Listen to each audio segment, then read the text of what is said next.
જય હિન્દ વિદ્યાર્થી મિત્રો, સ્વાગત છે તમારું આજના વિડીયોની અંદર। અને આજે આપણે જોવાના છીએ ધોરણ 9ની વિજ્ઞાન વિષયની જે અસાઇનમેન્ટની સિરીઝ હતું તેનો વિભાગ સીનું પ્રકરણ નંબર 6। તો શરૂ કરીએ આજના વિડીયોને, જેની અંદર તમારો પહેલો પ્રશ્ન છે કે મૃદુતક પેશી કોને કહે છે, તેના લક્ષણો અને પ્રકાર સમજાવો।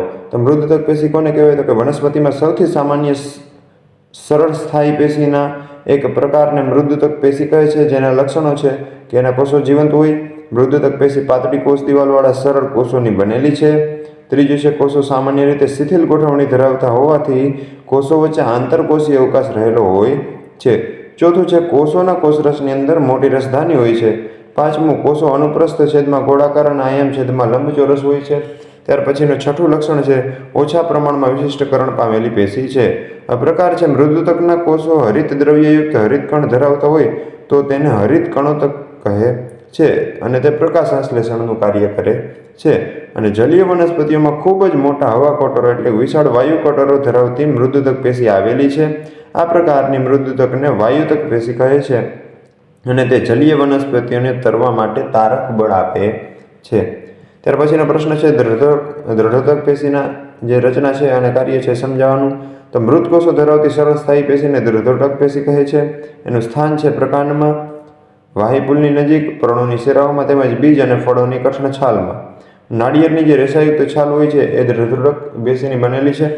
ત્યારબાદ એના લક્ષણો અને રચના, બરાબર। તો આ પેશીના કોષો લાંબા અને સાંકડા હોય છે।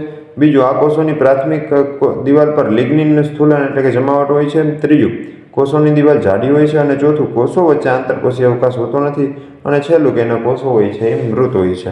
કાર્ય છે વનસ્પતિના ભાગોને દૃઢતા એટલે કે સખતતા અને મજબૂતાઈ આપે છે। ત્યાર પછીનો પ્રશ્ન છે જલવાહક પેશીની રચના અને કાર્યો જણાવો।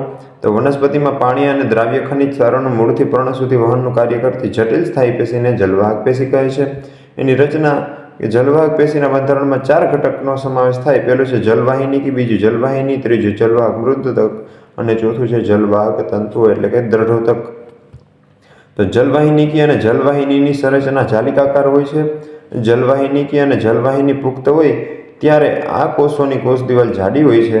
આ એકમો પાણી અને ખનિજ ક્ષારોનું ઉર્ધ્વ તરફ સ્થળાંતર કરે છે અને આ એકમો મૃત હોય।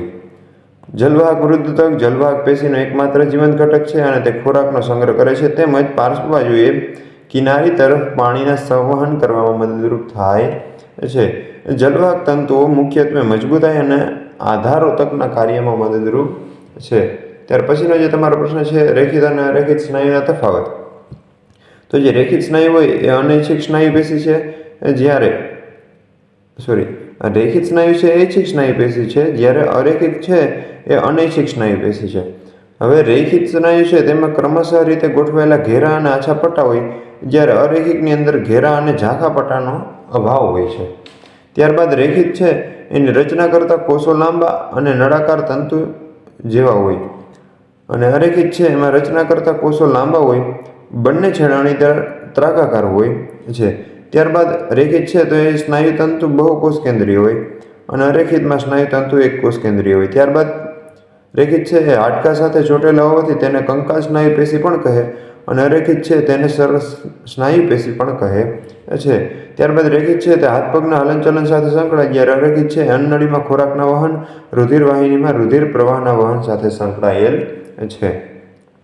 ત્યાર પછીનો પ્રશ્ન, એક વ્યક્તિને એકાએક ગભરામણ થતાં તેને ડૉક્ટર પાસે લઈ જવામાં આવે।